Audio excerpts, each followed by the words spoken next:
Exercise E1, percent and tipping. Question 1. Complete the following table. Show your work.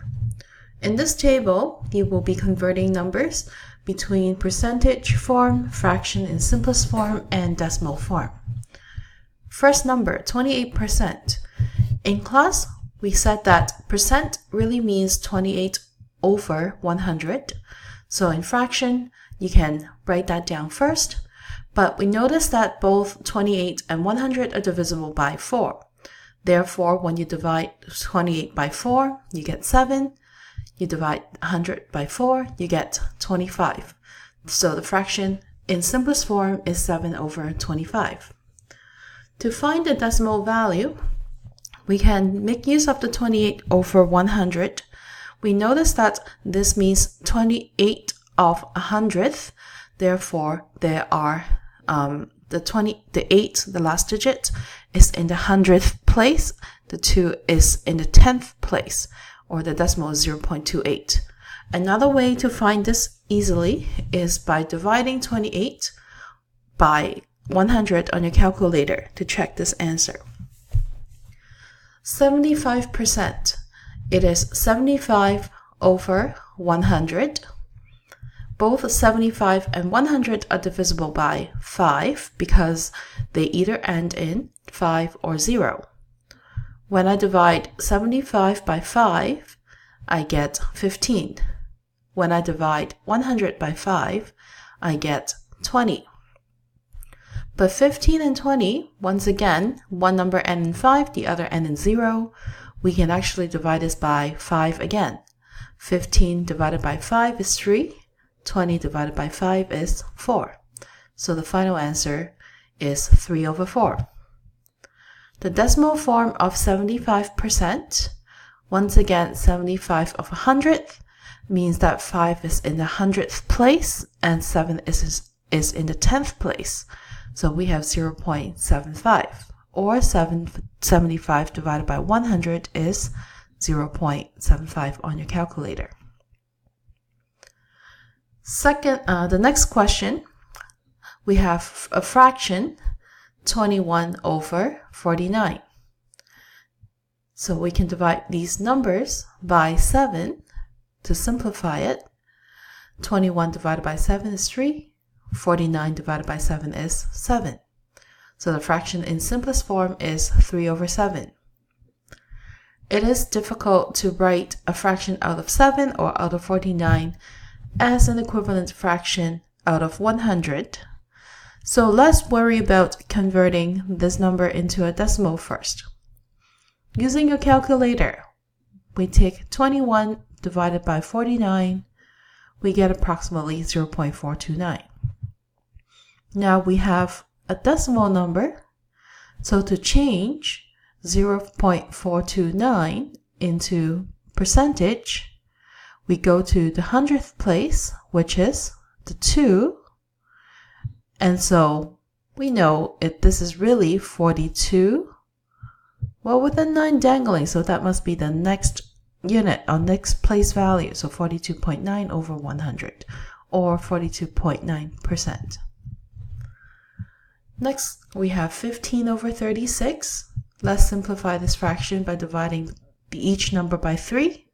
15 divided by 3 is 5. 36 divided by 3 is 12. And now find the decimal version. 5 or 15 divided by 36 is equal to 0.417 on your calculator. Just like the last question, we can then look for the 100th place, which is the 1 here. So I know the percentage version of this decimal is 41.7%. Last number on this chart is a decimal number 2.35. So we can see that 2.35, the 100th place or the second decimal place, here is 5, which means that, well, 35%, no, it's 235%. Once again, another way to go from a decimal to percentage is by multiplying 100. So this is 235%. So now we recognize that this is a percentage value greater than 100, which is okay. It just means that, a little more than double. Then we can put this in fraction form, 235 over 100. Both of these numbers, once again, can be divided by 5. We get 47 over 20. And we cannot divide this or reduce this fraction anymore. So this is the fraction in simplest form. Question 2. Determine each value.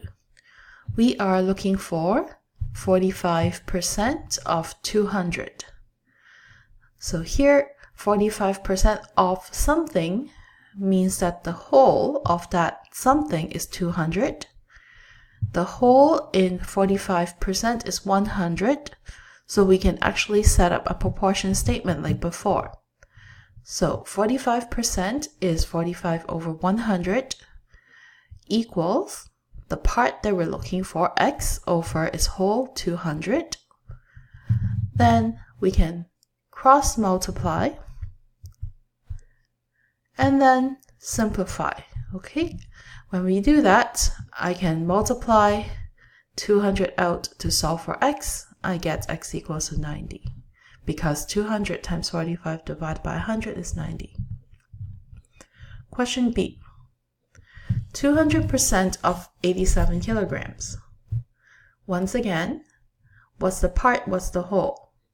200%, the percent is 100%, that's the whole. 200 is the part. Remember, the part can be any number, either greater than or less than the so-called whole. And then this is equal to the whole of 87 compared to 20% of that, which is x. So we have 200 over 100 equals 8 over 87. To solve for x, we have to multiply both sides of the equation by 87, which gives us 174 kilograms. C. We're finding 62% of 335. 62 over 100 is equal to x over 335. Multiply both sides by 335. We get 207.7 milliliters. Any one of these questions in number 2 can also be done in a slightly different way, but they actually have the same meaning, which is to multiply the decimal version of the percentage. So in this case, in 2C, 62% is the same as 0.62. You multiply that number by the whole 335 and you will get the same result. Question 3. A pair of running shoes is on sale for 15% off. The regular price is $86.99. What is the sale price? Alright, so remember we talked about this terminology in class. When I say 15% off, that means I'm not paying 15% off the original price. Let's say the original price, because that's as much as you will pay for, that will be the same as your 100%. When I say let's take 15% off, that means from 100, I reduce 100 by 15. 100 take away 15 is 85%. So you will be paying 85% of the original sale of the original price, which is $86.99 like this. So you can use that diagram of this bar here to help you match up the different parts in the question.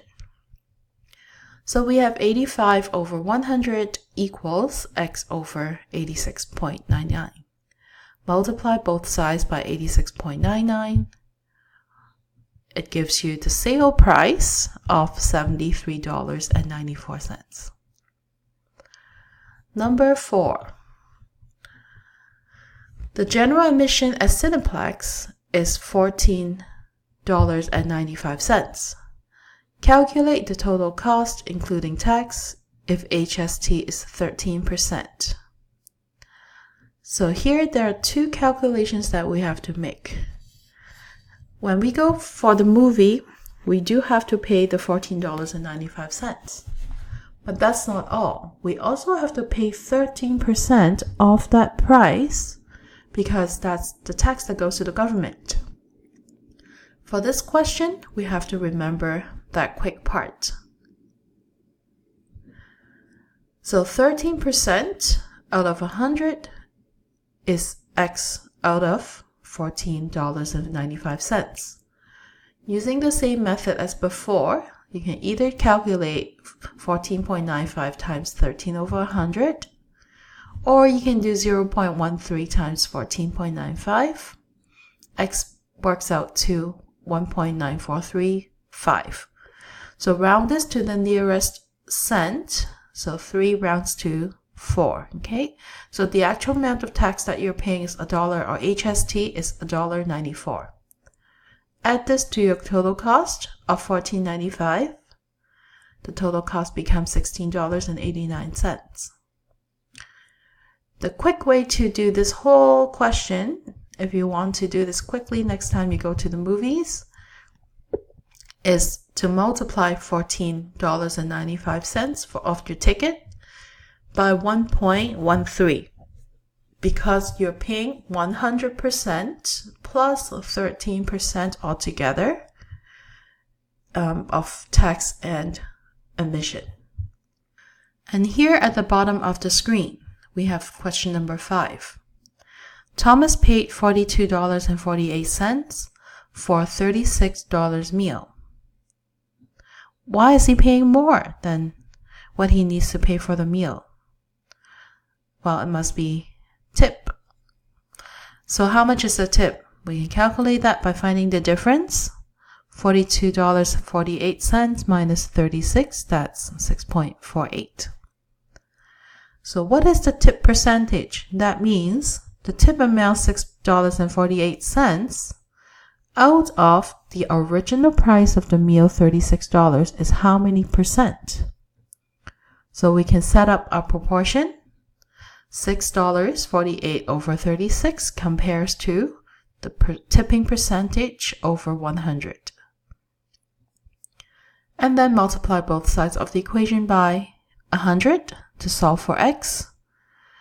X is 18%.